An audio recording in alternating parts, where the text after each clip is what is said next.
Alors à la base, cette vidéo n'est pas du tout prévue, donc c'est bonus, cadeau pour vous. Mais hier, Manchester United a joué son quart de finale face à Lyon. Et bon, ça s'est fini sur un 2-2 au Groupama Stadium. Mais c'est pas vraiment de ça que j'ai envie de vous parler. J'ai surtout envie de vous parler d'un individu. Le héros, je pense, de Manchester United de ces derniers temps, et surtout de ce match. André Onana. Pour ceux qui n'ont pas vu le match, il se peut qu'il ait fait 2-3 petites gaffes. Ouais, c'est possible, mais bon. Installez-vous, mettez votre petit like, vos petits commentaires pour le développement de la chaîne. On l'a fait avancer ensemble. Et allez, c'est parti.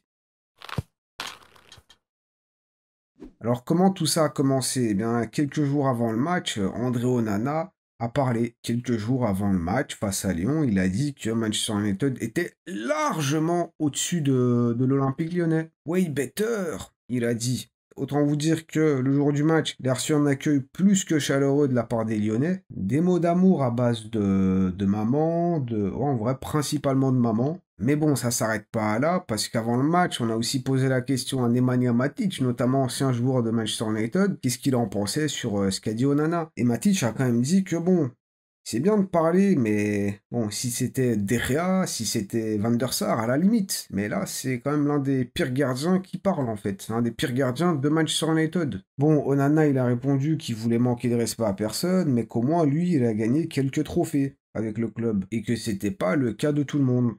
Bon, en l'occurrence, on sait qui il vise, hein, mais heureusement qu'il a dit qu'il ne voulait manquer de respect à personne. Bon, déjà, si on revenait sur ce qu'a dit Matic, comme quoi, bon, Onana, c'est l'un des pires gardiens de l'histoire de Manchester United, il y a des statistiques qui sont sorties, et ouais, bon, ça se confirme peut-être un peu. Quand tu le compares à d'autres grands gardiens de Manchester, dont De Gea, Van der Sar, Barthez même, Schmeichel, ouais, c'est l'un des pires, en vrai, c'est le pire parmi ceux-là. 26% de clean sheet, un but encaissé toutes les 62 minutes, comparé à Van der Sar, 116, De Gea 83, Barthez 91. Ah, ouais, c'est vrai que là, c'est pas joli, mais bon, pour quand même sa défense, vous avez compris, un gardien, bref. Pour sa défense, quand même, il joue pas du tout pour la même équipe, hein. Edwin van der Sar, il jouait quand même pour le grand Manchester United. Tout le monde avait peur de cette équipe. Là, c'est pas Højlund et sa célébration qui font peur à quelqu'un. Heureusement qu'on la revoit pas trop souvent. À la limite, leur saison fait peur. Ça oui.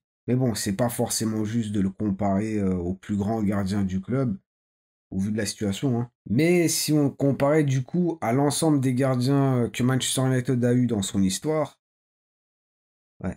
Bon, déjà, avec ces un but encaissé toutes les 63 minutes, c'est le pire. Et de loin, quand même. Et c'est pas tout, parce qu'au niveau des clean sheets, bon, c'est pas le pire.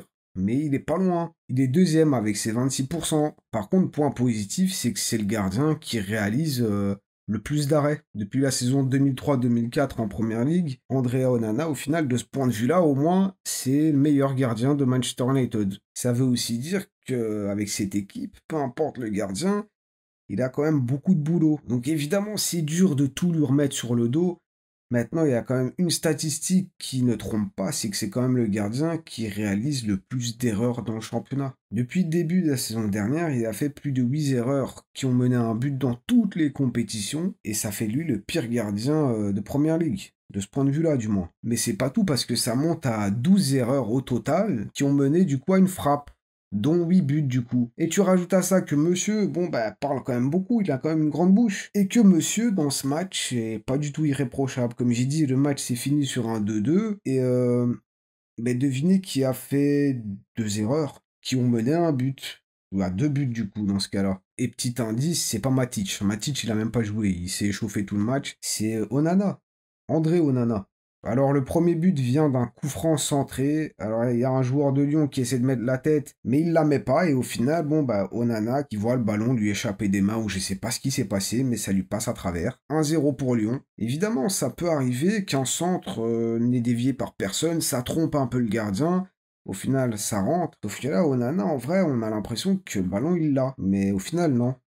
1-0 pour Lyon. Bon, après, Manchester United marque 2 buts, but de Yoro, but de Zirkzee à la 88e minute. On pense qu'au final, Manchester United va s'imposer à l'extérieur en toute fin de match, mais non. 95e minute, Ryan Cherki, un des joueurs de Lyon, je crois que c'est Mikotadze, envoie une frappe sur Onana. Il arrive à la repousser, j'allais dire la capter, non. Il la repousse, et malheureusement, ça va dans les pieds de Cherki qui a plus qu'à pousser le ballon. 2-2. Ouais, c'est compliqué. C'est pas facile d'être un André Onana actuellement. Bon, autant vous dire qu'il a fini pire joueur du match avec notamment des notes de 4,8, des trucs comme ça, donc c'est vraiment pas fameux. Là, évidemment, sur ce deuxième but, la première frappe, elle est quand même très très proche, donc c'est pas évident. Il envoie une grosse patate. Ça a quand même le droit de lui rebondir, mais c'est pas la première fois. Il n'est pas à son premier coup d'essai où tu as une erreur comme ça, et c'est pas moi qui le dis, c'est les stats. Moi, je suis peut-être un menteur, mais pas les stats. On l'a vu. Autant vous dire que les supporters de United n'en peuvent plus. Ils en ont marre de Onana. Déjà parce qu'il parle beaucoup, mais en plus de ça, parce qu'il fait beaucoup trop d'erreurs. Alors il peut faire des arrêts, il peut être clutch comme face à Manchester City, il a quand même fait des bons arrêts. Il est capable de te sortir de grosses frappes, mais dans un moment où le club essaye de se reconstruire, où le club doit prendre des décisions, est-ce qu'on garde ce joueur ou pas? Est-ce que André Onana, il faut le garder? Et c'est la question que je vous pose. Est-ce que Manchester United devrait se séparer de lui ou pas? À la base, ils sont allés le chercher parce qu'ils voulaient avoir un gardien qui était notamment bon balle au pied. Ok, mais fais des arrêts, arrête de faire des erreurs. Parce que si c'est pour faire une belle passe ou deux, mais après coûter le match à ton équipe parce que tu fais une erreur, je sais pas, je suis pas convaincu, hein. On sait qu'une grande équipe n'est rien sans un grand gardien. Voilà. Vous en faites quoi, vous, de lui? Dites-moi ça dans les commentaires. Dites-nous ça dans les commentaires. Bon, quoi qu'il en soit, les deux équipes vont s'affronter la semaine prochaine pour voir qui va se qualifier pour les demi-finales d'Europa League. Manchester United s'en sort quand même plutôt bien avec un match nul à l'extérieur. Mais est-ce qu'il n'y avait pas moyen de gagner le match? Je sais pas. Merci d'avoir été là. Évidemment, n'oubliez pas le petit triplé, like, commentaire et abonnez-vous si ce n'est pas encore fait. Nous, on se voit très vite. Passez un bon week-end. Prenez soin de vous. À la prochaine.